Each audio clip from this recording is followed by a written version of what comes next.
نستعين اهدنا الصراط المستقيم صراط الذين أنعمت عليهم غير المغضوب عليهم ولا الضالين. الحمد لله والصلاة والسلام على رسول الله وعلى آله وأصحابه ومن تبعهم بإحسان إلى يوم الدين. Tuan-tuan yang dimuliakan Allah Subhanahu wa taala, Rabbi shrah li sadri wa yassir li amri wahlul 'uqdatam min lisani yafqahu qawli. Rabbana iftah bainana wa baina qaumina bil haqqi wa anta khairul fatihin. Allahumma harrisil Palestin wa harrisil mujahidin fi Palestin. Amin ya rabbal alamin. Tuan-tuan puan-puan yang dirahmati Allah Subhanahu wa taala, moga-moga pagi ini adalah pagi yang baik, dimulakan dengan yang baik. Di pertengahannya adalah pertengahan yang baik dan diakhiri dengan kejayaan yang baik, insya-Allah. Tuan-tuan yang dimuliakan Allah Subhanahu wa taala, hari ini kita nak cerita bab ikhlas, bab kecintaan. Saya tak bagi tajuk-tajuk yang begitu kita panggil apa, berfalsafah lah tajuknya, tapi saya rasa boleh faham tajuk itu, iaitulah tentang ikhlas dan juga cinta, yang saya nak kaitkan dengan arkanul Islam. Jadi mungkin padat sikitlah pengisian kita ataupun apa yang kita akan dapat hari ini. Moga-moga bermanfaat untuk saya sendiri dan tuan-tuan puan-puan yang mendengar hari ini. Jadi tuan-tuan yang dimuliakan Allah Subhanahu wa taala, apa yang saya nak bawa hari ini adalah yang pertamanya tentang arkanul Islam. Sebelum kita masuk bab ikhlas itu. Sebab dalam rukun Islam itu sendiri ada berkait rapat dengan ikhlas.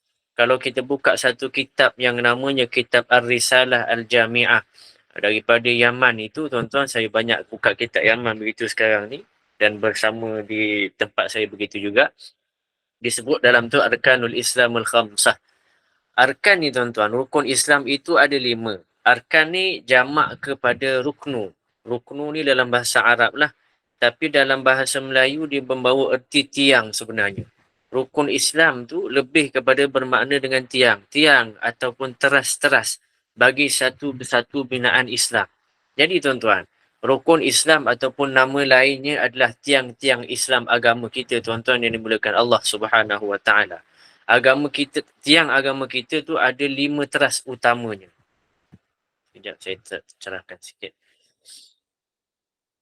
5 teras utama dalam Allahumma salli ala Muhammad dalam agama kita. Iaitulah syahadatu an la ilaha illallah, bersaksi ataupun penyaksian bahawa tidak ada Tuhan yang kita abdikan diri. Tuan-tuan yang dimuliakan Allah Subhanahu wa taala, ataupun la ilaha illallah itu maksud ilah. Kita padatkan sikit pagi kita hari ni. Maksud ilah itu adalah ma'bud. Ma'bud ni maksudnya adalah yang kita abdikan diri kepadanya. Maksudnya bila kita sebut la ilaha illallah, tiada Tuhan yang kita abdikan diri kita ini melainkan kepada Allah Subhanahu wa taala, dan kata-kata itu sebenarnya cukup tegas dan cukup menggetarkan hati. Tuan-tuan, dan sesungguhnya Muhammad itu merupakan utusan Allah Subhanahu wa taala. Ni rukun Islam yang pertama. Kemudian wa iqamis salah, tunaikan salat, tunaikan zakat, puasa Ramadan, iaitulah puasa wajib. Wa hajjul baiti man istata'a ilaihi sabila, kata kitab tersebut. Kerjakan haji di Baitullah Al-Haram bagi orang yang mampu melakukannya. Tuan-tuan, puan-puan rahmati Allah, hadirin yang dirahmati Allah. Dan kelima ini mestilah dilakukan dengan ikhlas. Disambung dalam karangan kitab ini, dan bahkan hadis ini adalah sebuah hadis. Dan kelima ini mestilah dilakukan dengan ikhlas dan juga sifat tasdik. Ada 2, tuan-tuan. Tasdik ni maksudnya apa? Benarkan apa yang kita sampaikan. Benarkan apa yang kita amalkan. Akui yang kita buat ni betul. Faman lam yakun mukhlasan. Tuan-tuan yang dimuliakan Allah Subhanahu wa taala, sambungan rukun Islam tadi. Sebenarnya hadis rukun Islam, dia tak berhenti setakat rukun Islam. Seperti mana dalam sekolah-sekolah rendah, sekolah pasti ataupun sekolah-sekolah agama yang lain. Allahumma salli Muhammad, sekolah pastilah saya sebut sebab sekolah tersebut dia ada buat hafazan hadis kan. Jadi saya tengoklah hadis-hadis yang dihafal. Antaranya hadis rukun Islam ni lah. Tapi rupanya ada sambungan, tuan-tuan. Faman lam yakun mukhlasan. Siapa yang tak ikhlas dalam mengakui kelima-lima perkara tersebut, fahuwa munafikun, dia adalah seorang munafik. Kata Nabi SAW. Wa man lam yakun musaddiqan biqalbih fahuwa kafir. Siapa yang tak membenarkan, dia tak rasa benda tu betul, Semua rukun-rukun Islam ni ada benda yang tak betul tuan-tuan, ataupun salah satu dia tak membenarkan perkara tersebut, maka dia adalah kafir, na'udzubillahi min zalik. Tuan-tuan, pertamanya pernyataan yang disebut sebagai rukun Islam ini merupakan sandaran dan dalil daripada Nabi SAW seperti yang saya sebut. Malah baginda menyatakan, anak saya pun saya minta hafal tuan-tuan hadis ni. Saya lagukan, bukan lagukan betul lah, maksudnya lagukan seperti Al-Quran. Saya cuba untuk hafal, beri dia dengan matan sekali saya minta dia hafal. An Abdillah ibni Amru radhiyallahu Amru al-Khattab. Kan saya minta hafal daripada matan sampailah hadisnya. Riwayat dan hadisnya, bunyal Islamu ala khamsin. Syahadati an la ilaha illallah. Penyaksian bahawa tiada Tuhan yang kita abdikan diri kecuali kepada Allah Subhanahu wa taala, wa anna Muhammadar Rasulullah, dan Muhammad itu pesuruh Allah, wa iqamis solah yang kita ulang tadi tuan-tuan. Dan hadis ini adalah hadis sahih. Kalau tuan-tuan puan-puan rahmati Allah Subhanahu wa taala baca pula karangan hadis 40, karangan Imam An-Nawawi tuan-tuan yang dimuliakan Allah, ia merupakan hadis yang ketiga dalam hadis 40 tu. Jadi hadis ni yang diguna pakai terutamanya dalam sekolah-sekolah agama, di tadika-tadika dan termasuk juga sekolah-sekolah Majlis Agama Islam Wilayah Persekutuan di sini menghafal hadis ini. Hadis dalam kitab Hadis Nawawi, hadis yang kita baca tadi adalah hadis yang ketiga. Kalau hadis 40 tu susunannya nombor 1 adalah hadis tentang niat. Innamal a'malu binniyat wa innamal likulli imri'in ma nawa. Kan panjang jugalah hadis tersebut. Kemudian masuk ke hadis kedua, hadis yang Allahumma salli Muhammad, kata Umar Al-Khattab tu kan, bainama inda julusa inda Nabi sallallahu alaihi wasallam. Kalau ambil stamp pun hafal hadis ni tuan-tuan. Hadis tu cukup panjang dan itu adalah hadis daripada Jibril alaihi salam yang disebut berbual dengan Jibril alaihi salam. Kemudian yang ketiga, dalam kitab hadis 40 Imam Nawawi baru dah disebutkan bunyal Islam wa ala khamsin. Terbinanya Islam itu dengan 5 perkara. Dan kata ulama, inilah alasan dan dalil yang paling kuat dan yang inilah dinamakan sebagai rukun Islam, iaitulah tiang agama yang kita sebut maknanya tadi. Paling asas adalah 2 kalimah syahadah atau bahasa Arabnya asyhadadatain. 2 kalimah ini yang kita yang jadikan kita ni seorang muslim. Yang kalaulah kita ni seorang muslim, maka wajib ke atas kita ibadat 4 yang selepas daripada itu. Ada 5 rukun kan? Jadi kalimah yang tu kita jadi muslim. Kalau kita muslim, wajib ke atas kita jadi 4 lepas tu. Semua maklum dah. Sebab maklum lah kan, kita pun maklum tuan-tuan. Syarat wajib kita solat, syarat wajib kita puasa adalah beragama Islam, termasuklah syarat zakat dan juga haji. Sama. Tak wajib zakat dan tak wajib apa sahaja tentang rukun Islam itu kalau dia tak Islam tuan-tuan. Dia akan datang wajib lepas mengucapkan la ilaha illallah Muhammadur Rasulullah, dan kalimah ucapan ini adalah kalimah lidah. Tapi perlu kepada pembuktian, hadirin sedang jemaah yang dirahmati Allah Subhanahu wa taala. Sebab dia bukan perkataan kosong, bukan.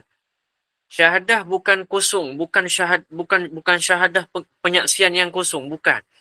Tapi ia merupakan penyaksian yang datang bersamanya tuntutan dan kewajipan. Tuan-tuan, saya rasa ayat dan perkataan kita hari ini tegah-tegah tuan-tuan tentang la ilaha illallah. Ia bukan penyaksian yang kosong, tak. Ia datang dengan tuntutan dan kewajipan. Sebut je la ilaha illallah, akan datang satu tuntutan kepada kita. Dan kalau kita sebut pula Muhammadur Rasulullah pun sama, akan datang satu kewajipan kepada kita. Tapi sebenarnya bukan sekadar satu tuan-tuan. Sebenarnya banyak lagi kewajipan yang turut datang. Tapi kewajipan yang paling utama, bila kita sebut la ilaha illallah Muhammadur Rasulullah, tuan-tuan, puan-puan rahmati Allah, tuntutan pertamanya adalah kita wajib ikhlas dalam beribadah. Itu kata ulama. Maka inilah kewajipan pertama lepas kita sebut la ilaha illallah. Sebut je la ilaha illallah. Ucapan ini mewajibkan kita ikhlas. Sebab tu saya nak cerita bab ikhlas tuan-tuan. Dan bila sebut Muhammadur Rasulullah, ucapan ini menyebabkan kita mewajibkan kita ittiba' namanya. La ilaha illallah Muhammadur Rasulullah, kata ulama, ini adalah syartu qabulil amal. Syarat penerimaan amalan-amalan kita. Maka kata para ulama, tuan-tuan, yang dimulakan Allah Subhanahu Wa Taala, dua syarat untuk diterima amalan-amalan kita, iaitulah yang pertamanya ikhlas. Amalan kalau tak ikhlas maka akan ditolak, tak diterima. Tuan-tuan hadirin jemaah yang dirahmati Allah, saya rasa kita biasa dengar tentang 3 orang lelaki, kisah kan, pada hari kiamat. Ada 2 orang manusia, dan 2 orang, minta maaf, 3 orang lelaki. Dan 3 orang lelaki ini merupakan orang ataupun manusia yang paling awal diadili oleh Allah Subhanahu Wa Taala. Yang pertamanya orang yang mati di medan jihad Allah. Yang keduanya bila masa hayat dunia itu, di dunia ini dia banyak ajar dan membaca Al-Quran. Dan yang ketiganya, orang ketiga dia banyak bersedekah. Saya rasa kita faham dan maklum tentang cerita ini, tuan-tuan. Ketiga-tiga orang ini dibangkitkan oleh Allah Subhanahu Wa Taala dan Allah tanya kepada mereka, kenapa engkau buat sekian dan sekian? Kenapa engkau buat sekian-sekian? Tuan-tuan, masing-masing jawab, aku buat ini dan ini kerana kamu, ya Allah. Semuanya tiga-tiga mereka kata, aku jihad kerana-Mu. Aku membaca Quran dan mengajarkan Al-Quran kerana kamu, ya Allah. Aku sedekah kerana kamu, ya Allah. Tapi tuan-tuan, ketahuilah, ketiga-tiga lelaki itu Allah kata secara berbeza. Engkau bohong dan engkau bohong. Kamu berjihad sebab nak digelar orang sebagai mujahid. Engkau membaca Al-Quran sebab liyuqalu annaka qari, sebab kau nak dipanggil sebagai orang yang pembaca Al-Quran. Kamu sedekah liyuqalu annaka jawad. Kata Allah dalam satu hadis qudsi, tuan-tuan. Allah, engkau beri sedekah sebab engkau nak orang cakap engkau dermawan. Maknanya mereka bertiga ini bukan beramal kerana Allah Subhanahu Wa Taala, tapi dia beramal sebab nak digelar dengan gelaran-gelaran hormat. Dia nak digelar dengan gelaran-gelaran kemuliaan. Maknanya dah lari daripada apa, tuan-tuan? Daripada keikhlasan. Keikhlasan niat tu dah fail dah, habis. Dan Nabi kata SAW, mereka ini akan dicampakkan ke dalam neraka. Na'udzubillahi min zalik wa nas'alullah al-afwa wal afiyah. Yang dimulakan Allah Subhanahu Wa Taala. Bukan mereka ni buat benda jahat, tak. Mereka berjihad, mereka membaca Al-Quran, mereka bersedekah, bukan buat benda jahat. Bahkan benda yang mereka lakukan adalah benda yang berkaitan dengan sunnah Nabi SAW, yang kita boleh simpulkan. Bukan sunnah, ikut sunnah itu bukan yang utama, dah. Tapi yang utamanya adalah ikhlas. Ikhlas adalah syarat yang mula-mula kita perlu patuh sebelum diakui mencintai Nabi SAW dan juga Allah Subhanahu Wa Taala. Barulah boleh mengikut sunnah-sunnah Nabi SAW. Sehingga kata ulama, ikhlas itu anak kuncinya syurga. Maknanya tak ikhlas, amalan tak terima, amalan ditolak. Tuan-tuan, hukum fiqah dia ada satu isu yang lain. Kan, sah batal sesuatu amalan tu dia satu isu yang lain lah. Saya suka baca sekitar Risalah Al-Jami'ah ni, dia gabungkan semua, tuan-tuan. Fiqah, bab yang kita tengah cerita ikhlas dan sebagainya ni, tuan-tuan. Elemen ini digabungkan supaya ibadat tu tak tertumpu pada syarat sah saja seperti yang kita buat sekarang. Sebab fiqah tu satu bahagian je, tuan-tuan. Tapi tauhidnya terbatal ataupun tasawuf dan akhlaknya dibenci Allah Subhanahu Wa Taala, amalan tak terima. Contoh, solat kalau tak ikhlas, tuan-tuan, kita kena buat apa? Tak payah buat apa, tuan-tuan. Solat kita tu sah habis, sah. Tak perlu qada. Cumanya solat kita itu tak diterima Allah Subhanahu Wa Taala. Itu isu yang paling utama, hadirin. Syarat sah isu lain. Syarat wajib isu lain. Dan syarat qabul, syarat diterima amalan tu satu isu yang lain. Banyak ibadah itu yang sah, tuan-tuan, tapi ia tak diterima di sisi Allah sebab tak ikhlas. Tuan yang dimulakan Allah Subhanahu Wa Taala, dan sebut pula Muhammadur Rasulullah selepas daripada itu, la ilaha illallah Muhammadur Rasulullah. Maka kita ketika ini mewajibkan kita ittiba' namanya. Ittiba' itu adalah mengikut petunjuk Nabi SAW. Bila kita sebut sahaja Rasulullah SAW, maka kita tidak ada lagi tuntutan untuk mengikut selain daripada Nabi sallallahu alaihi wasallam, sebab baginda ini utusan Allah, sebab agama ini inna dina indallahil Islam, milik Allah pula. Agama ini hantar pula seorang individu yang dinamakan sebagai Khatimul Anbiya, penutup bagi sekalian Nabi, iaitulah Muhammad bin Abdullah bin Abdul Muttalib sallallahu alaihi wasallam. Maka wajib kita ikut sunnah Nabi, kita ikut Nabi sallallahu alaihi wasallam dalam setiap apa yang Nabi sampaikan daripada Allah Subhanahu wa taala. Tuan-tuan ingat tak? Guru kepada Imam Malik bin Anas, namanya Rabi'ah bin Abdul Rahman, ataupun orang panggil sebagai Rahman Ar-Ra'yi. Ulama besar tuan-tuan, tok guru kepada Imam Malik bin Anas. Allahumma salli ala Muhammad, dia sebut apa tuan-tuan? Minallahir risalah, kata beliau. Wa ala rasulil balag wa alaina taslim. Risalah ini datangnya daripada Allah Subhanahu wa taala. Jadi peranan tanggungjawab pada Rasul untuk sampaikan dan ajarkan pada orang lain. Dan tanggungjawab kita pula untuk membenarkan dan menerima apa yang disampaikan Nabi sallallahu alaihi wasallam. Tuan-tuan, tuntutan pada baginda yang pertama adalah kena cinta. Tadi kita dah sebut bab ikhlas dah. Jadi tuntutan pada Nabi pula sallallahu alaihi wasallam yang pertama sekali adalah ittiba', ikut ataupun cinta. Lepas cinta, benda yang paling besar adalah al-ittiba'. Tuan-tuan yang dimuliakan Allah Subhanahu wa taala, bahkan ada ulama kata nak maknanya lebih kurang sama je. Dan inilah yang terhasil daripada sebutan la ilaha illallah Muhammadur Rasulullah. Seperti mana amalan tak diterima sebab ikhlas, begitu juga amalan takkan diterima kalau kita tak menepati amalan sunnahnya Nabi sallallahu alaihi wasallam. Ini adalah termasuk dalam syarat penerimaan amal sebagaimana yang disebutkan oleh Imam Fudail Ibnu Iyad, ahsanul amala kan, ahsanu amala kan, Allah sebut ahsanu amala itu tuan-tuan yang dimuliakan Allah Subhanahu wa taala. Dalam surah Al-Mulk ada, adalah dalam surah Al-Kahfi ada kan. Surah Al-Mulk tu alladzi khalaqal mauta wal hayata liyabluwakum ayyukum ahsanu amala. Kan ahsanu amala ni makna dia adalah akhlasuhu wa aswabuhu dalam kitab tafsir. Yang paling ikhlas dan yang paling tepat, kata Ibnu Katsir. Tuan-tuan yang dimuliakan Allah Subhanahu wa taala. Lalu para sahabat ataupun kawan kepada mufti tadi, Fudail tadi tuan-tuan, dia tanya, ya Aba Ali. Dia tanya begitulah dalam satu riwayat kisah begitu, wahai bapaknya Ali. Ali ni anak kepada Fudail Ibnu Iyad. Saya selip-selipkan sikit kisah begitu tuan-tuan. Fudail bin Iyad ni dia ada anak namanya Ali. Ali ni seorang awliya min awliya Allah. Awliya lah memang hebat dahsyat. Dan dia meninggal ketika mana dia mendengar bacaan surah dalam surah jemaah, dalam solat jemaah dia. Jadi anak dia ni meninggal dulu sebelum ayahnya si Fudail ini tuan-tuan.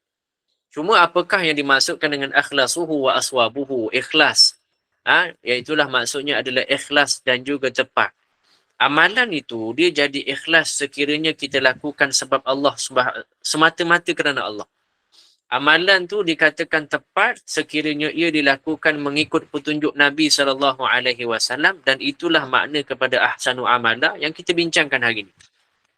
Dan Allah suruh kita buat ahsanu amala, iaitulah yang ikhlas dan juga bertepatan dengan petunjuk Nabi sallallahu alaihi wasallam. Tuan-tuan, ikhlas berbeza dengan cinta. Tajuknya jauh sangat berbeza.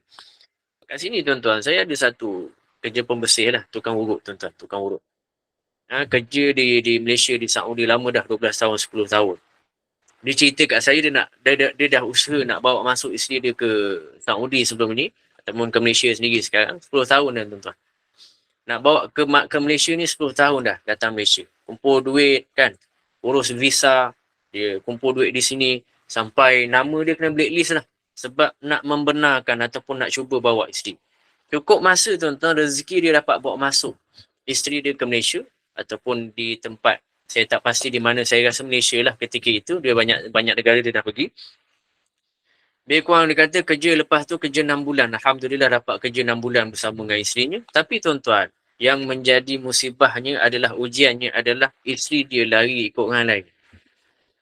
Bukan tu je, harta tanah yang dinamakan atas nama isteri dia pun habis dia jual.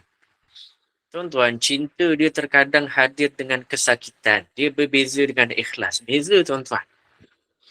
Akhirnya apa kata dia, tuan-tuan? Urut. Saya minta diurut. Dia kata apa? Kosong. Dia kata, saya rasa kosong sangat. Kosong. Tuan-tuan, ketika itu kita boleh cakap apa? Sabar. Saya bahasakan wak lah kan. Wak Indonesia kan. Sabar wak kan. Allah ada, akhirat ada. Itu saja, tuan-tuan, bahasa yang saya boleh keluarkan. Tuan-tuan, dalam tak sedar, kisah dia rupanya ada sekelumit teguran Allah pada saya juga. Sebab tu dalam kehidupan kita, dia mesti ada satu hikmah. Mesti ada. Tuan-tuan, dia kata, waktu kata saya tak layak untuk dia, kata wak tersebut. Saya kata, tuan-tuan, dah, bukan begitu. Dia tu, isteri tu yang tak layak untuk wak.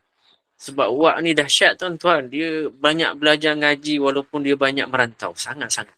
Cuma dia kata apa, tuan-tuan, lepas tu? Tapi Ustaz, saya rasa ada satu benda. Sebab saya ada satu cita-cita yang saya tak pernah dapat capai adik kerana saya sibuk dengan dunia saya. Apa dia, tuan-tuan? Dia kata, saya dapat rasa yang Allah putuskan cinta saya dengan isteri saya. Sebab dia nak sambung cinta saya dengan Allah. Meremang, tuan-tuan, bulu roma saya. Dia kata sebab saya ada cita-cita untuk pergi haji tapi tak dapat. Saya cuma dapat belanja ayah saya je. Dan akhirnya dia tanya kepada saya doa ataupun bacaan. Ustaz, ada tak bacaan ataupun doa yang boleh tenangkan hati, tuan-tuan? Ni yang saya kata teguran Allah pada saya. Tiba-tiba datang suatu fikiran ataupun mungkin bila dia cerita bab cinta tu, tuan-tuan, saya dapat rasakan yang kecintaan itu adalah yang utama. Dan saya pula dapat baca tajuk ni, tuan-tuan. Maka saya kata apa? Saya jawab, doa pertama untuk tenangkan hati adalah minta Allah beri cinta. Yang keduanya, minta Allah berikan cinta orang yang cintakan dia. Allah Subhanahu Wa Taala. Kemudian yang ketiga, minta segala jalan perbuatan yang boleh bawa kita kepada kecintaan Allah Subhanahu Wa Taala. Pokok pangkalnya, doa cinta je, Wak. Semua cinta je kita doa. Tuan-tuan, senyum dia, tuan-tuan. Senyum dia dengar begitu. Dan saya tahu, tuan-tuan, senyuman itulah yang paling mahal. Sebab senyuman dalam kesedihan. Tuan-tuan, puan-puan rahmati Allah, cinta adalah satu ujian. Kalau kita taruh, bahasa Johor kan, kalau kita letak ikhlas itu dalam kecintaan, ketahuilah ikhlas itu adalah sebuah senyuman ketika diasak kesedihan. Seperti mana Wak senyum tadi. Dia sedih, tuan-tuan. Dia rasa sedih. Tapi bila dia ikhlas kembali kepada Allah Subhanahu Wa Taala, senyuman ketika mana diasak ujian itu adalah suatu senyuman keikhlasan yang sangat besar. Akhirnya, dia kata apa, tuan-tuan? Wak kata pada saya urut badan ustaz. Tak urut pun lagi, tuan-tuan. Tapi saya minta kan gitu kan lebih kuat. Saya urut badan ustaz, tapi rupanya ustaz urut hati saya. Tuan-tuan, saya senyum, tuan-tuan. Saya macam, wah, ini satu teguran pada Allah Subhanahu Wa Taala. Sebab akhirnya hati saya pun doktor tanya. Habis tu, kalau Wak kata saya urut hati beliau, habis tu siapa pula yang urut hati saya bila saya diuji? Tuan-tuan hadirin yang rahmati Allah Subhanahu Wa Taala. Maka dalam bab ikhlas ini, tuan-tuan, bab ikhlas ini, dia terletak awal-awal masa kita menyerahkan diri menjadi abdi kepada Allah Subhanahu Wa Taala. Saya mengharapkan kisah itu tadi memberi manfaat kepada tuan-tuan dan saya sendiri. Saya merasainya, tuan-tuan. Saya rasa itu teguran. Tuan-tuan, maka dalam bab ikhlas ni terletak awal-awal masa kita menyerahkan diri kepada, abdikan diri pada Allah, itulah yang pertama. Selepas tu kata Nabi SAW, dalam rukun Islam, saya teruskanlah habis bab rukun Islam sikit-sikit, tuan-tuan. Yang saya nak bincang besar bab tadi ikhlas itu. Iqamis salah, kata Nabi SAW. Lepas daripada ikhlas, la ilaha illallah Muhammadur Rasulullah, itba' cinta pula. Ikhlas dan cinta sudah dapat kita pengaruhi tubuh kita ni, tuan-tuan. Kata Nabi SAW, wa iqamis salah, dirikanlah salat. Bab lepas daripada ini adalah bab tentang bentuk galakan daripada Allah Subhanahu Wa Taala untuk ikhlas je sebenarnya. Lepas daripada itu, galakan Allah beri galakan kepada manusia untuk ikhlas. Tuan-tuan tengok, lepas kita cari ikhlas yang pertama tadi, Tuan-tuan tengok yang 4 ini, berapa banyak yang Allah bagi pada umat kita ni, umat Muhammad sallallahu alaihi wasallam. Berapa banyak yang Allah ganjarkan supaya kita ni memang buat untuk Allah. Ikhlas namanya tuan-tuan. Kewajipan yang paling tinggi daripada kewajipan-kewajipan ibadat yang pernah diturunkan kepada kita, iaitulah iqamis solah ini. Dirikan solat, merujuk kepada solat 5 waktu. Ini di rukun Islam. Kenapa solat ni diletak terlalu tinggi dalam ibadah seorang Muslim, tuan-tuan? Sebab solat ini disyariatkan pada malam Isra' wal Mi'raj. Kita tahu benar kisah Isra' wal Mi'raj. Nabi SAW naik buruk. Seekor haiwan yang lebih rendah daripada bagal dan lebih tinggi daripada himar, kata Nabi SAW. Bagal ni tuan-tuan keldai lah. Himar pun keldai. Cuma bagal ni adalah keldai yang dikacukkan dengan kuda. Jadi dia tinggi sikit. Adapun himar. Himar ni adalah pak dia himar, mak dia pun himar, anak dia himar lah kan. Dia jadi keldai biasa. Jadi tuan-tuan, buruk ni pertengahan, tak tinggi tak rendah. Kan? Jadi diperjalankan daripada Al-Haram ke Al-Aqsa. Harlasahul mujahidin. Amin ya rabbal alamin. Ya Allah, moga Allah berikan ketabahan kepada mujahidin di sana. Tuan-tuan, kisah ini barangkali banyak kali kita ulang dah. Kan, naik langit satu, Allahumma salli Muhammad awaqad bu'isat ilaihim awaqad bu'isat ilaih, kata malaikat-malaikat di atas. Adakah dah diutus Nabi ni sebagai Nabi? Maka Jibril kata alaihi salam, bila naik atas tu Jibril kata dah. Bila kata dah, bagulah malaikat bagi masuk langit pertama. Kemudian Jibril perkenalkan di langit pertama tu, berjumpalah dengan anak Nabi Adam alaihi salam. Jibril kata, hadza abuka Adam. Ini adalah bapa kamu Adam, ayah kamu Adam. Fasallim alaih, berilah salam pada dia. Jibril kata kepada Nabi SAW. Nabi pun beri salam, Assalamualaikum warahmatullahi wabarakatuh. Begitu. Apa yang Nabi Adam jawab? Marhaba bi ibni salih wan nabiyyi salih. Selamat datang wahai anakku yang saleh dan Nabi yang saleh. Naik langit kedua, jumpa Nabi Yahya dan juga Nabi Isa alaihi salam. Sama juga tuan-tuan. Marhaba bi akhihi salih wan Nabi salih. Selamat datang wahai saudaraku, wahai adik-beradikku yang saleh dan Nabi yang saleh. Kemudian seterusnya lah, saya ringkaskan begitu. Naik ketiga jumpa Nabi Yusuf, yang keempat jumpa Nabi Idris alaihi salam. Yang kelima jumpa Nabi Harun, yang keenam jumpa Nabi Musa, yang ketujuh jumpa Nabi Ibrahim alaihimus salatu wassalam. Maka 8 orang Nabi yang Nabi SAW jumpa dalam 7 lapisan itu. Akhirnya, sampailah tahap Allah syariatkan 50 waktu solat kepada Nabi SAW ketika itu. Dan ini adalah ibadat yang paling tinggi. Jumpa dulu Nabi-Nabi 8 orang, yang hebat-hebat semuanya, barulah disyariatkan solat. Tuan-tuan, akhirnya Allah syariatkan 50 waktu solat kepada Nabi SAW, dan 50 waktu itu bukan 50 rakaat solat. Dah. 50 waktu solat boleh jadi 50, boleh jadi lebih daripada 50 rakaat solat. Kan, kita 5 waktu jadi 17 rakaat. Apatah lagi 50 waktu. Itulah awal-awal syariat yang kita dah pernah baca sebelum ni dan dengar. Turun langit ke-6 semula lepas daripada pensyariatan. Jumpa nak turun ke bawah, bima umirta, tiba-tiba Nabi Musa AS tegur. Dengan apa yang kamu perintah? Alhamdulillah, minta maaf. Dengan apa yang kamu perintahkan? Kata Nabi SAW, 50 waktu solat. Umat kamu pasti tak mampu buat. Irji'i ila rabbika fas'al ala takhfif. Naiklah ke atas balik. Jumpalah Tuhan kau balik. Minta kurang sikit. Sampailah dikurangkan 5 waktu yang kita tahu, yang kekal sampai hari ini, tuan-tuan yang dimuliakan Allah Subhanahu Wa Taala, yang akhirnya Nabi malu dan diasak oleh Nabi Musa alaihi salam. Sa'altu rabbi hatta istahyi. Aku dah minta banyak kali dengan Allah dan aku sangat malu. Tapi Allah kata, tuan-tuan yang dimuliakan Allah, saya sebut tadi galakan. Galakan kepada ikhlas. Allah kata apa? 5 waktu ni sama macam 50 waktu solat. Ada satu hadis kursi kan, Allah sebut begitu. Allah sebut perkara ni. 5 waktu yang kita solat sekarang adalah sama dengan 50 waktu solat. Dan sama benda perkara tersebut, sama kata ulama, macam apa yang Allah sebut dalam Quran. Man ja'a bil hasanati falahu asyru amthaliha, kata Allah.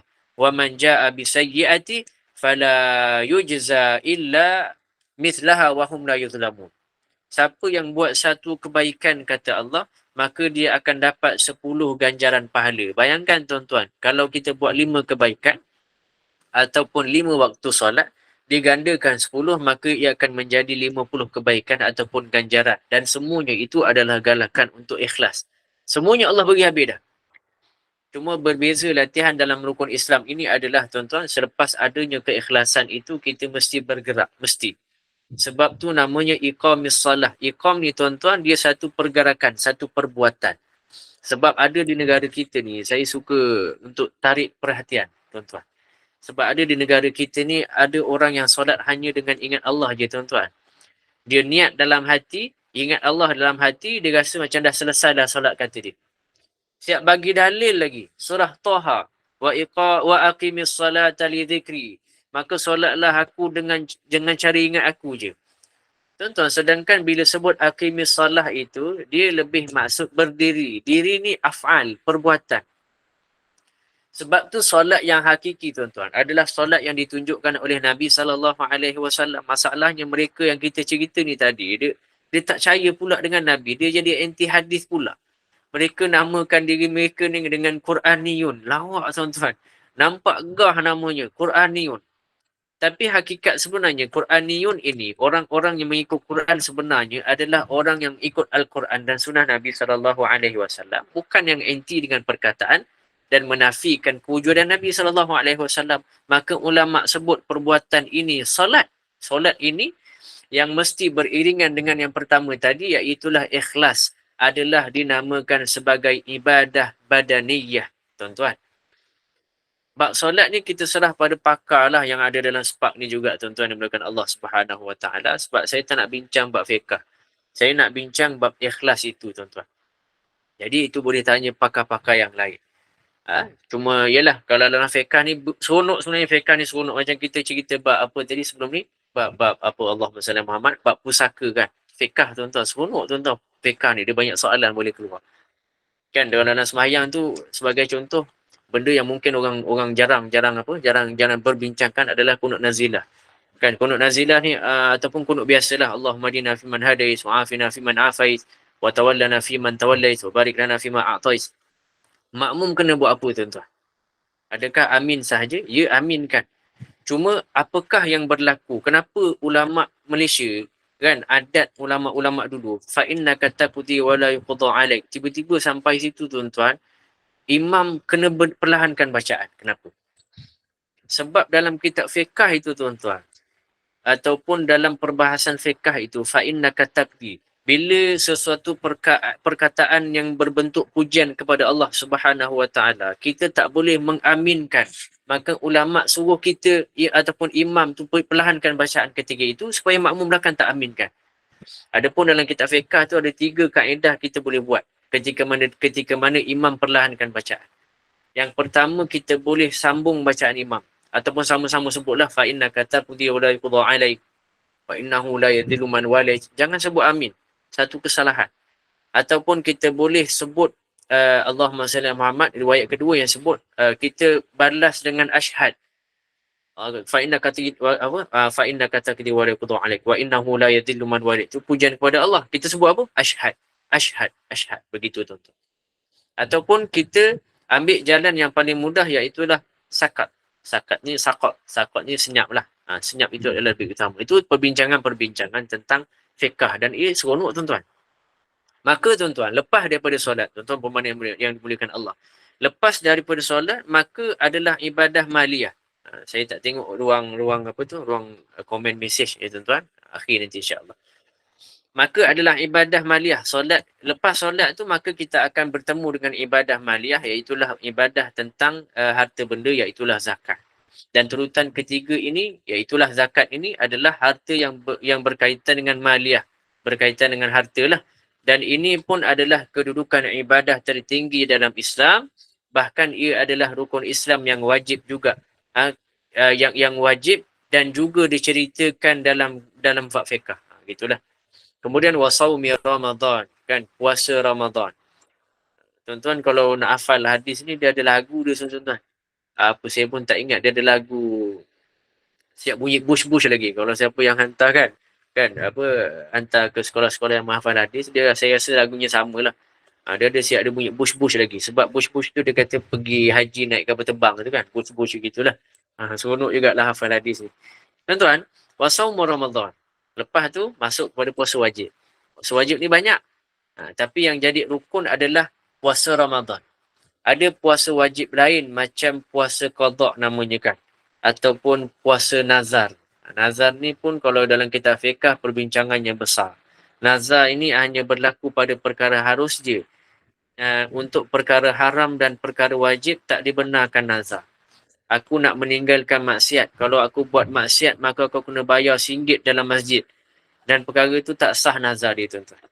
Nazar dia tak sah sebab perkara tersebut memang haram. Tak boleh buat sebenarnya. Tuan-tuan, dan diperbincangkan dalam fiqh lah begitu. Bahkan ada satu lagi, puasa wajib. Iaitulah puasa yang diarahkan oleh ulil amri sebelum solat istisqa. Sebelum solat minta hujan itu, kan dalam kitab Tariqat As-Sadidah ni, kitab Yaman juga, kitab fiqh mazhab Syafi'i ada sebut, tuan-tuan. Jadi apa perintah ulil amri untuk puasa itu adalah suatu wajib, kewajipan. Tinggalkan adalah berdosa dan kita wajib puasa sebelum kita solat istisqa minta hujan. Dan yang kelima adalah wahajjul bait. Makna dia adalah al-qasdu ataupun az-ziyarah. Makna hajjul bait ini, makna kepada menunaikan haji itu adalah qasdu dan juga ziarah. Maksudnya apa, tuan-tuan? Pergi haji mestilah bertujuan atau berniat ziarah kepada Baitullah Al-Haram. Ataupun nama lain Baitul Haram itu adalah Baitul Atiq, begitu. Tapi kenapa kita kena sebut ataupun kita sebut bila tunaikan haji je, tuan-tuan, di Baitullah Al-Haram. Namanya Baitullah. Kenapa, tuan-tuan? Saya dah mula kita masuk bab santai-santai begitulah. Kan tadi kita masuk bab ikhlas, so agak berat sikit begitu. Tuan-tuan, sebab rukun haji ni kebanyakannya luar, kalau kita fikir kan, kenapa kita panggil haji itu di Baitullah Al-Haram? Sedangkan rukun-rukun haji kebanyakannya di luar daripada Kaabah ataupun luar daripada Baitullah itu sendiri. Kan pergi mawquf di Arafah, wukuf di Arafah. Kadang-kadang kita pergi Muzdalifah. Semuanya luar daripada Baitullah, tuan-tuan. Tapi tuan-tuan, sebab seluruh umat Islam bila sebut je haji, adatnya memang menganggap terasnya itu di situ. Teras utamanya itu adalah Kaabah, maka dinamakan sebagai wahajjul bait itu tadi. Ataupun lagi satu, memang Allah dan Nabi SAW memang sebut begitulah.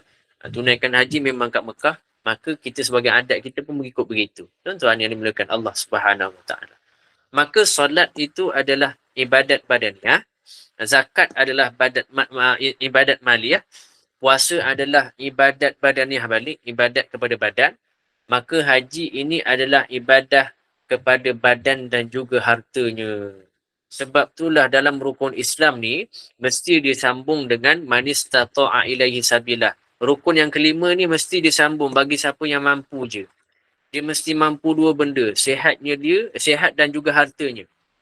Iaitulah dia boleh guna dua-dua itu, bermula sihat dengan hartanya itu, bermula daripada perjalanan pergi ketika mana dia duduk di sana dan pulang semula ke tempat asalnya, dan juga boleh menanggung nafkah individu yang dia tinggalkan di tempat masing-masing. Itu, tuan-tuan. Sebab tu disambung manistata'a ilaihi sabila, siapa yang mampu je. Cuma ulama kontemporari sekarang ni tambahlah sikit kan, tambah lagi bab harta itu, tuan-tuan. Iaitulah kemampuan yang lain, iaitulah dia mesti mampu untuk buat visa, dia mesti mampu buat Allahumma salli Muhammad ubat-ubatan. Dia bukan orang yang blacklist, tak boleh keluar daripada negara dia. Mampu dari semua segala tempat lah. Cuma persoalan penutup saya hari ni, tuan-tuan. Saya rasa tak penutup kan sama lagi ni kan. Kenapa hadis ni disebut? Sebab kita pun tak habis masa lagi. Saya sambunglah kan. Kenapa hadis ini sebut pergi haji bagi yang mampu? Soalan lagi, tuan-tuan. Sedangkan kita tahu kalau ada orang yang tak mampu, puasa pun kan, kalau tak mampu tak boleh puasa pun, tuan-tuan. Dia tak wajib puasa. Ada kewajipan yang gugur kalau dia tak mampu. Tapi kenapa diberikan penegasan dan juga pengkhususan kepada ibadah haji sahaja? Sebab pertamanya, sebab ini adalah nas Al-Quran sendiri sebut, hijjul baiti liman istata'a ilaihi sabila. Ataupun yang keduanya, ada masyaqqah. Yang ni utamalah.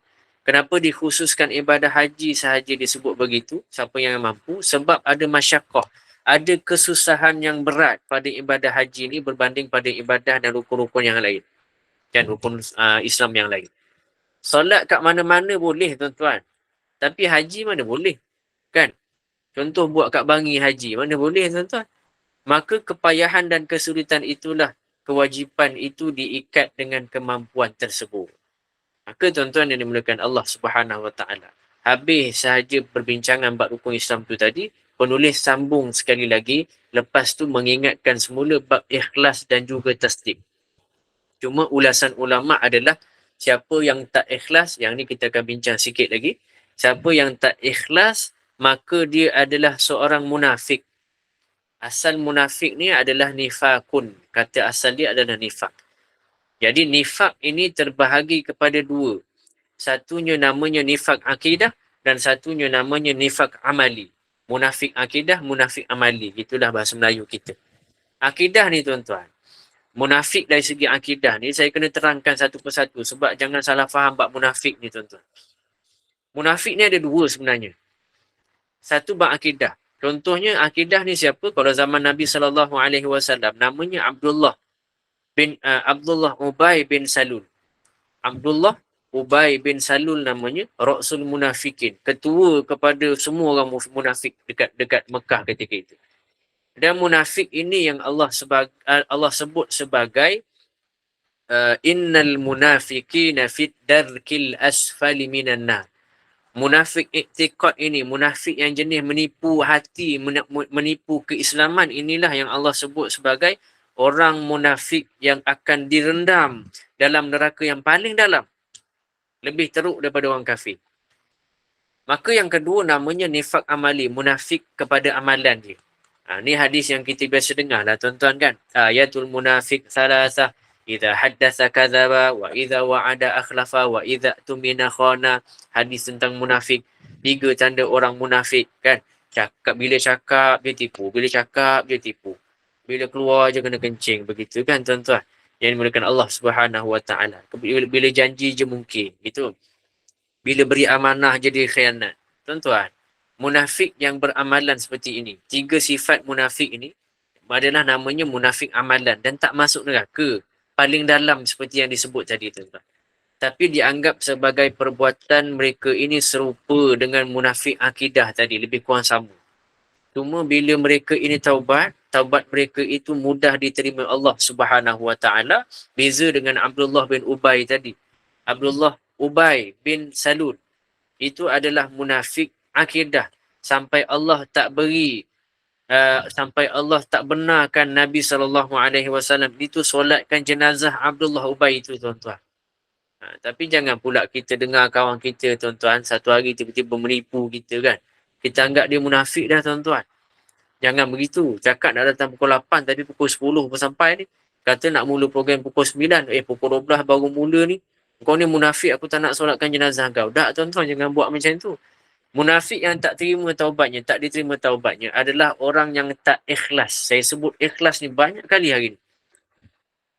Munafik yang tak diterima taubatnya itu adalah orang yang tak ikhlas. Solatnya itu Allahumma salli ala Muhammad, Allahumma salli Muhammad, dia tak ikhlas ataupun dia tak tasdik, dia tak mengakui 4-5 perkara dalam rukun Islam tu tadi tuan-tuan. Tapi dari segi badan dia ataupun dari segi solat dia sama macam kita. Dia solat tuan-tuan, tapi solatnya itu bukan kerana Allah Subhanahu Wa Taala. Tuan yang dimulakan Allah Subhanahu Wa Taala. Kalau kita tengok Abdullah Ubay itulah kita ambil contoh kan. Abdullah Ubay ni tuan-tuan, dia bukannya orang yang biasa-biasa tuan-tuan, tak. Dia solat, bahkan solat beliau ini, beliau kan, solat Abdullah bin Ubay ini tuan, Abdullah Ubay bin Salul ini tuan-tuan, solatnya itu di belakang Nabi setiap masa sallallahu alaihi wasallam. Abdullah Ubay tuan-tuan, bahkan solatnya itu bukan kat rumah, dah di masjid. Tapi apa nifak dia tuan-tuan? Dia zahirkan Islam tapi dia sembunyikan kekufuran dia. Tapi apa nifak dia tuan-tuan? Dia zahirkan Islam kan, tapi sembunyikan kufur. Dan ini wujud akhirnya tuan-tuan, dan ini wujud pada zaman kita, iaitulah luarannya Islam tapi dalamannya ada yang dia tak suka dengan Islam walaupun sekelumit. dia rasa macam ada benda yang tak patut ada dalam Islam. Bahkan dia rasa macam menghalang konsert itu merupakan satu benda yang bukan syariah. Sebab dalam konsert itu ada syariahnya juga. Apa dia tuan-tuan? Kalau kita nak batalkan benda tu, ada syariahnya juga. Apa dia? Kita kena pastikan adil pula kaedah penyampaian ataupun perampasan barang-barang semua sekali. Dia cerita syariah tu tuan-tuan. Kenapa tak dibatalkan program tu, buat program baru, menggantikan duit-duit tu dengan program baru yang baik je. Gitulah sebagai contoh untuk komen tentang Allahumma salli Muhammad. Konsert Coldplay baru ni kan, konsert-konsert yang baru yang teruk sangat tu tuan-tuan. Tuan-tuan, itulah zaman sekarang ni pun ada, luarannya Islam tapi dalamannya dia tak suka dengan Islam sebenarnya. Dan ketahuilah tuan-tuan dan mereka Allah Subhanahu Wa Taala, lepas daripada itu maka Nabi SAW sebut pula tasdik yang kita sebut dah awal tadi, iaitulah membenarkan semua rukun-rukun yang kita bacakan tadi. Rukun Islam, bunyal Islamu ala khamsin, 5 yang tadi tu tuan-tuan. Dan tak boleh ataupun mesti tak boleh, kita tak boleh sekali pun menafikan salah satu semua daripada rukun itu. Sebagai contoh, kita nafikan satu rukun Islam, maka habislah semua sekali. Bab-bab ikhlas, tasdik itu semua akan habis punah, masuklah ke dalam neraka yang paling dalam. Sebab kalkulator rukun Islam ni dia lain sikit. Ni guru-guru saya sebut dulu. Rukun Islam ni dia ada kalkulator dia. Kalkulator rukun Islam dia lain, tak macam kalkulator kita lah. Kalkulator Islam ni 5, kalau tolak 1 dia jadi kosong. Tolak je 1, maka dia akan tolak kesemuanya sekali. Tuan-tuan dan berikan Allah Subhanahu Wa Taala. Itu sahaja untuk hari ini. Moga bermanfaat untuk kita semua.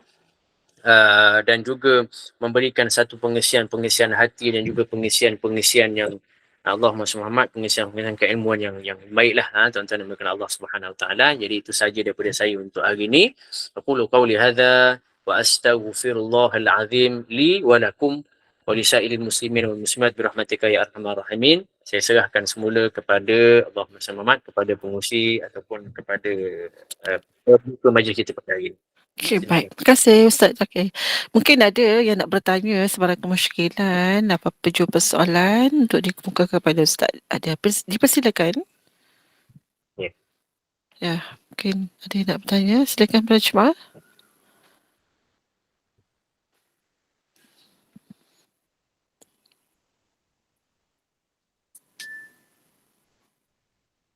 Ya, tak ada. Tak ada ni Ustaz. Diam je ni. Okey, baiklah kita akhirilah Ustaz ya. Jazakallah khair al-fadil Ustaz Muhammad Nazim ya. Oh ada. Boleh. Silakan. Assalamualaikum Ustaz. Nak tanyalah, munafik amalan ni, Ya. dia, yang 3 tu, bercakap besar, bercakap bohong, berjanji tak ditepati. Lagi satu apa? Apa tadi? Allahumma salli Muhammad. Ayatul munafik salasah kan? Idza haddath kadzaba wa idza wa'ada akhlafa wa idza tumina khana. Cakap bohong, wa idza apa tadi? Itulah lupa. Dia bila baca tu sedap sikit. Idza haddath kadzaba wa wa'ada akhlafa. Bila dia janji dia mungkir. Bila dia beri amanah dia tak dia apa namanya tu? Mungkir. Dia mungkir dia punya, dia tak tunaikan amanah dia itu. Begitu. Yang ini kalau bertaubat diterima Allah ya Ustaz. Betul. Kalau taubat dia terima Allah Subhanahu Wa Taala. Tapi dengan kaedah taubat nasuha lah, dia bukan taubat biasa dah. Gitu. Macam mungkir amanah ni. Ya. Yang amanah ni macam orang buat rasuah tu kan. Ya. Kalau macam tu dia dah makanan yang dah lama-lama dia dah buat tu, kalau dia taubat, diterima ke Ustaz? Okey, baik macam ni. Bab kisah lama ataupun bab taubat ni, dia mudah je tuan-tuan. Kalau dia berkaitan dengan munafik ni, sebab tu munafik ni benda berat. Tapi kalau ia berkaitan dengan 3 tanda munafik, bila dia janji dia mungkir, bila dia cakap dia tipu, bila dia beri amanah dia khianat, gitu kan. Jadi 3 ni, dia mesti taubat dengan dalam keadaan dia minta maaf dengan orang yang berkaitan juga. Taubat nasuha dia mesti begitu. Dia mesti minta maaf sekali dengan orang yang berkaitan lah kalau perlu. Kalau tak perlu, tak apa. Jadi, itu syarat utama untuk dia taubat nasuha. Barulah dia terima taubat dia. Adapun tadi, apa tu nama Allah Muhammad, nifak akidah tadi, yang tu memang dia seolah-olah syirik lah. Sampai tahap Allah pun memang tak nak terima dah dia punya pengampunan. Taubat nasuha sekalipun. Sampai tahap begitu. Boleh faham? Jadi dia melibatkan manusia ni untuk dalam tanda munafik ni. Dia susah sikit untuk taubat nasuha tu. Ni apa nama ni, macam yang saya nak tanya, yang orang buat rasuah tu, macam rasuah kan, dia terima pada orang lain tu, macam mana dia nak, kalau dia nak pergi jumpa dengan orang tu macam mana Ustaz? Baik, begini. Satu namanya taubat nasuha. Taubat nasuha ni dia bukan mesti jumpa orang je, tak. Dia mesti syaratnya adalah membersihkan. Bersihkan ni sama ada dia minta maaf dengan orang tersebut, ataupun kalau ia berkaitan dengan Allah SWT, dengan harta, maka dia kena bersihkan harta dengan menyerahkan semua bahagian rasuah yang berlaku itu kepada Baitul Mal. Baitul Mal ni ada banyak keadaan. Antara Baitul Mal yang ada adalah tabung-tabung masjid. Dan cari, kalau yang lebih utamanya adalah masjid-masjid yang ada mengasingkan tabung untuk duit yang kita panggil duit haram. Memang ada tabung duit haram. Contohnya di Masjid Hasanah Bangi itu ada buatlah begitu. Lebih utama begitu, ataupun serahkan saja kepada Baitul Mal. Di mana-mana negeri, mereka akan terima duit tu, cakap je duit orang ataupun duit saya sendiri, duit malu lah kan. Cakap je duit rasuah. Ni duit rasuah saya nak pulangkan, mereka akan tahu apa kaedah untuk membenarkan dan menghalalkan duit tersebut. Begitu. Okey, faham Ustaz. Ustaz, Assalamualaikum Ustaz. Ya, Assalamualaikum. Saya nak tanya, apa bezanya taubat biasa dengan taubat nasuha? Terima kasih Ustaz. Sama-sama. Taubat biasa dan taubat nasuha. Taubat biasa ni, dia istighfar lah. Dia menyesal. Tapi keazaman dia untuk berubah tu tak. Dia ada azam tuan-tuan. Ada azam. Tapi dia susah nak istiqamah. Maka namanya taubat biasa. Selagi mana tak ada istiqamah dalam taubat itu, maka namanya taubat biasa. Istiqamah tu lah. Dia taubat, dia berazam, tapi dia tak, dia dengan sengaja tak nak istiqamah. Dia rasa macam, tak apalah, itu taubat lagi. Maka perbuatan itu bukan taubat nasuha, dan itu adalah perbuatan taubat biasa lah. Dan taubat biasa termasuk juga dengan istighfar kita selepas daripada marah. Itu taubat biasa. Taubat nasuha ni, kalau yang kita belajar ada 2 syarat. Tapi ada ulama' yang tambah jadi 3. Yang pertamanya, taubat nasuha ni dia mesti menyesal habis. Menyesal dan dia berazam tak nak buat. 2. Yang ketiga, tak nak ulang semula. Yang ketiga namanya istiqamah. Bila ada 3 ni barulah namanya taubat nasuha. Dia ada azam dan dia memang istiqamah dengan azam dia tu. Walaupun selama beberapa bulan dan kemudian akan berulang semula sebagai contoh dengan sebab kelalaian dia lah. Bukan sebab dia memang sengaja ke ataupun memang dia tak cuba untuk lawan dan sebagainya. Maka ketika itulah dinamakan sebagai taubatan nasuha. Bahkan ada syarat ulama' sebut taubatan nasuha ini ada keadaan. Kalau dalam hukum Islam tu sebagai contoh, kalaulah dia berzina ataupun berzina lah, hukum fiqah tu banyak kan. Saya tak nak sebut kahwin tak kahwin. Tapi ada keadaan Allahumma salli ala Muhammad, taubatan nasuhanya itu perlukan dia tu untuk keluar daripada negeri tersebut. Sampai syarat begitu pula. Jadi taubatan nasuha ni dia syaratnya berat. Tapi ketahuilah bila dah dapat syarat tu, atau bila kita patuh syarat tersebut, Allah akan bagi kita ketenangan dan melimpahkan rezeki dengan secara tak sengaja. Itu pasti dan pasti. Begitu keadaan. Tuan-tuan yang berikan Allah. Moga menjawab tentang taubatan an-nasuha. Okey, baik. Ustaz, ada soalan daripada Melin ni. Assalamualaikum Ustaz. Kita bila berjemaah di masjid, kita buat semua solat sunat tu. Tapi bila di rumah kita culas solat sunat tu. Adakah dikira munafik? Baik. Berjemaah di masjid semua solat fardu, tapi di rumah kita culas solat sunat. Dia tak panggil munafik, tak panggil munafik. Dekat situ dia ada kait dengan perkataan riak. Ulama' akan kaitkan dengan riak lah. Riak ni banyak sebenarnya. Contoh, kita jalan pakai serban. Jadi kita rasa malu. Jalan-jalan kita merasa rasa malu orang tengok kita pakai serban. Maka kita cabut serban kita, Dan ulama kata cabut serban dek kerana malu dengan orang tu riak. Tu riak lah. Jadi riak ni bukan sekadar kita bangga tak. Kita buat sesuatu bukan sebab Allah, itu namanya riak. Riak ni lawannya ikhlas. Sama lebih kurang macam ni lah. Kat masjid kita buat, kat rumah kita culas ataupun kita culas. Dia antara dua je. Kita boleh sebut sebagai ikhlas dengan riak. Satu lagi sebab memang kita kadang-kadang rasa penat. Dalam ibadah ni memang rasa penat dan kepenatan itu sesekali kita tinggalkan, tak ada masalah. Dua keadaan lah. Tapi saya tak sebut siapa Ibu Lin ni kan sebagai orang yang riak ataupun tak ikhlas lah. Tak, bukan begitu. Saya sebut tentang kalau kita solat depan orang, dia kadang-kadang dia banyak faktor. Cuma saya sebut tadi, riak tu begitulah keadaannya. Hati tu kena jaga hati-hati baik-baik. Cuma keadaan lagi satu adalah suasana. Kalau di masjid tu memang suasana kita nak solat tu seronok kan. Orang ramai solat, kita pun bangun rajin sikit. Bila di rumah dia rasa macam penat dan malas sikit dan kita tak solat. Tapi itu tidak termasuk dalam orang yang munafik, itu tidak. Tak termasuk. Jangan risaulah. Kalau rasa penat, itu adalah suatu kebiasaan dalam ibadah. Normal. Contoh. Dan soalan kedua tu macam scammer tu, macam mana ya? Dia ambil duit orang kalau dia bertaubat, tapi duit tu dia tak dapat peluang balik. Macam mana taubat dia? Pertamanya, scammer ni dia kena usaha sebaik mungkin untuk pulangkan semula duit tersebut dengan hebahan. Mesti. Sampailah dia rasa itulah yang paling dia mampu buat, duit itu mestilah diserahkan semula ke Baitul Mal dengan jumlah yang sama, bahkan lebih baik kita lebihkan sikit kepada Baitul Mal ataupun yang saya sebut tadi, tabung-tabung khusus untuk duit-duit yang haram. Kita panggil cuci lah. Duit cuci. Tapi bukan duit cuci yang jahat tu tuan-tuan. Tak. Ini duit cuci memang cuci harta.